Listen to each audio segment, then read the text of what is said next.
Hey everybody, welcome into Weather Underground. I'm Alex Wilson. Mike Bettis may have the evening off, but we got expert row lined out tonight. We've got Tom Nizzle, Dr. Erika Navarro, Dr. Greg Forbes, Brandon Wright, meteorologist behind the bar. So if you've got questions, we've got answers. We've got a team for this tonight. We're ready.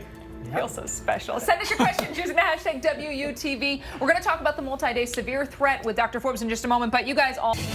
Welcome back into Weather Underground. We're watching some active weather across parts of the southeast tonight. We've got a severe warned storm here into parts of Georgia. It's right along I-20, just to the north, though, where the heaviest rain is. Morgan and Walton counties under a severe thunderstorm warning until 6:15. We've been watching rain across parts of Texas and Louisiana, also Arkansas. And because of that rain that's been consistently coming down, you've got a flash flood warning. Look at this, some heavy showers really moving slowly off to the north and west, or north and east, rather, of Monticello. Drew County under a flash flood warning there until 7:30. And around the Nashville area, skies have been lighting up with some thunderstorms moving through the area. As we look at the forecast, where these storms are going as we go through the next few hours, we're going to continue to watch parts of Tennessee. Notice a lot of the storms around Texas and Louisiana begin to fizzle, but we'll watch that rain into western North Carolina, upstate South Carolina, even as we head into tomorrow morning. So could wake up to some rain showers into areas like Greenville and Asheville, even around the Chattanooga area. More storms in the potential for tomorrow. Yeah. Good stuff. Thanks, guys. We had some heavy rain there coming down across parts of Texas. There's a in Houston, but look at this. You head down near the coast, 4.5 inches right around Freeport.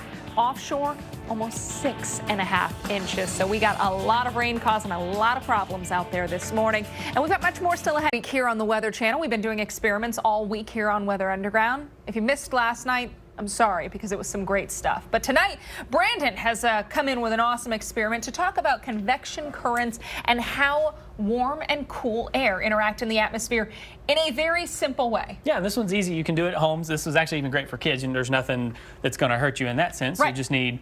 But Eric and I wear it so often, right? We're Exactly. just making it easier for the viewers. All right, flip upwards. Exactly. It's just amazing that you can see these filaments of different colored water trying to reach out. And it's the same physics that we see in the atmosphere, Tom, that helps to form not only thunderstorms, but really, I mean, things that happen in the ocean. I mean, it's all the same. And it all has to do a lot with density, right? Exactly. We're talking about different temperature air parcels. Right. I mean, on any given day, take the sun that we have right here, okay? And as that sun, we'll put the ground along here.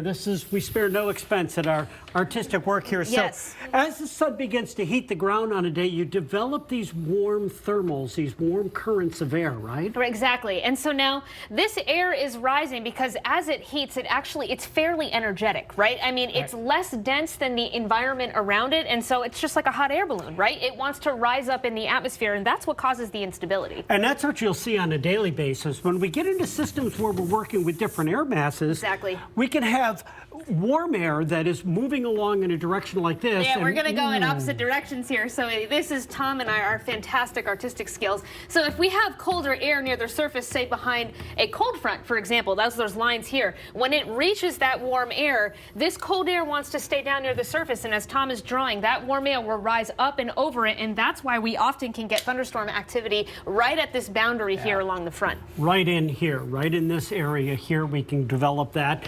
And again, it all has to do with the density difference in the air, right? The Exactly. warm versus the cold air. And that's very similar to what we have right over here. Exactly. And so now if you can think about this cold front and bring it back here to this picture again, that's why Alex and I are wearing blue, right? We're just so cool. There you have it. All right, Greg Johnson, we thank you so much. skunkbayweather.com is the website, and we're going to be watching for that time lapse that ties in perfectly, guys, to our convection explainer. Oh, how about that? It's absolutely fantastic. You know, Mother Nature operates at a little different time scale than our eyes watch, right? So when we use time lapse, whether it be a flower blooming or a cumulus cloud exploding, it's